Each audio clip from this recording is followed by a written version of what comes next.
two guys, Jeremy Bentham and Immanuel Kant, will tell you or explain to you why we should be this way or this way. Mm-hmm. Of course, today we sort of mix both, and we can mix both. Here, care ethics today is not a new school of thought, but it's a rebirth of virtue ethics. It is who am I as a human being? So not duty ethics? No, not duty ethics, not consequential ethics, not consequential virtue ethics. Okay. Yeah. And it is a much richer, but unfortunately maybe more complicated way of representing our relationship with others, the world, the animals, the biosphere. It is not related on, okay, what is the rational decision to make, but it's much more related to which type of human being do I want to be, what nourishes me in relationship with my fellow global everybody, and non-human species, and the biosphere. How do I relate with them, and what do I want to do with my life? So one, for example, one angle could be you could find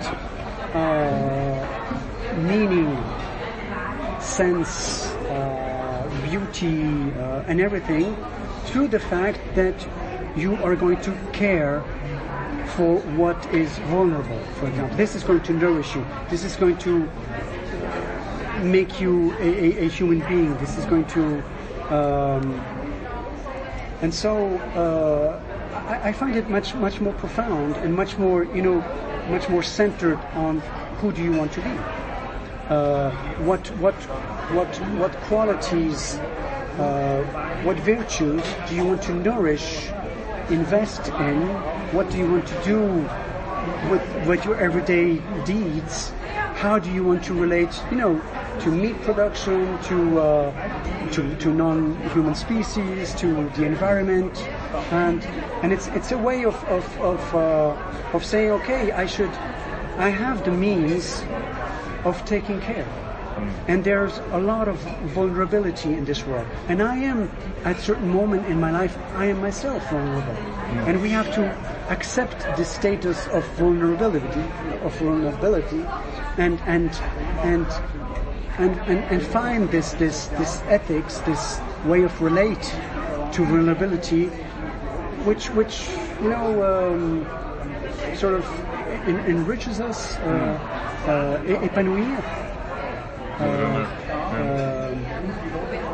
You said nourishes us. Yeah, well. Nourishes, give us meaning, and so on. So we take ethics out of this theoretical space in which all human agents, in a sense, sort of add up to the same thing, and we start to go very much into the biographical, the personal, and the idea of the subject rather than the emotional also, and how we it's a way of understanding humanity, not humanism, which would be closer to here, but humanity anyway. We're among the same species. We live with other species. We're on this planet. We all inherit all this anyway. This is our common identity. We have to be conscious about this. So within care ethics is something like an interspecies ethics, or a way we relate to material and immaterial flows around us. Yeah. Yes, and what is nice also is that this caretaking, sometimes you are the one who's taking care, sometimes you're the one who's being taken care of. And at one moment of your life it's going to be this, and then another moment of life others are going to take care of you, and you just have to understand who should be taking care about, who has the means of that, and this is where this sort of middle between the dominant and the biocentric model, this is where there's place for another way of thinking, ethically. I mean, how you said it's relatively new, the idea of care ethics. Who started exploring this and describing this more personal locating of an idea of an in care ethics, there's sort of two. I don't know if I can say origins, but there's one from the 70s. Care ethics came from some feminist ethics who said, but sort of more not radical feminists, but maybe essentialist feminist. You understand the difference between essentialist feminist and they would say, these type of ethics are again very masculine. They're very rational. They're very, step one, step two, this goal, this consequence. We don't want to. There's another way of building ethics, of building value, of acting toward the other, which has much more to do with the emotion and with vulnerability. So that would be one type of origin of care ethics. Tronto, Scott, USA, social psychology.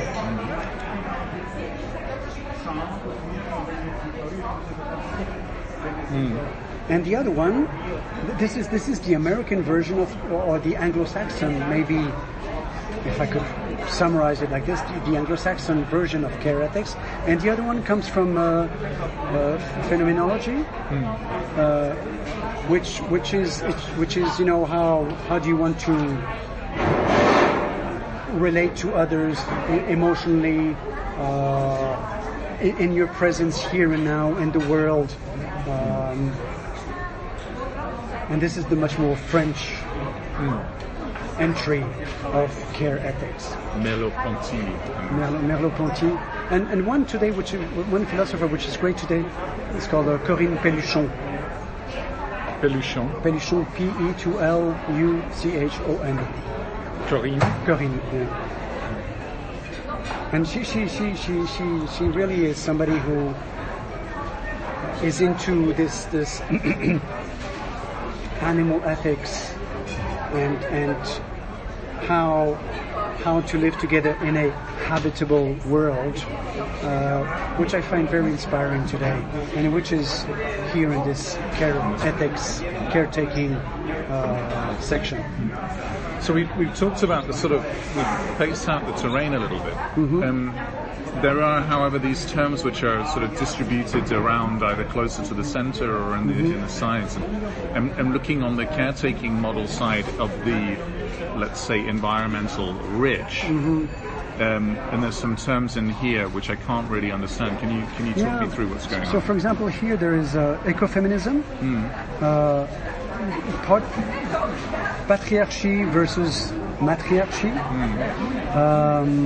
strong sustainability. So I don't know if it should be here or here, somewhere here.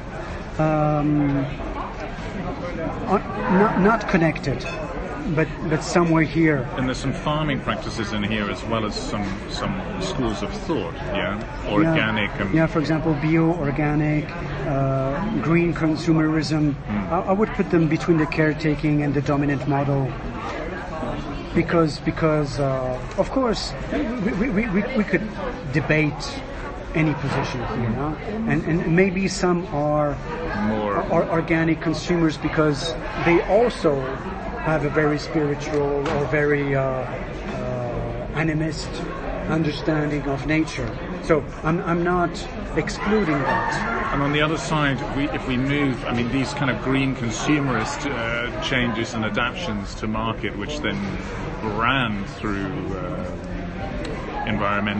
more environmentally friendly stuff, where are they counted in the biocentric model? Here there's the concept of wilderness. Yeah. But not wilderness, no? Wilderness. So a concept which again is a bit dualistic, humans on one side, nature on the other side, instead of thinking system thinking. Where we're part of the same. Yeah, exactly. So, and humans are bad for nature. So.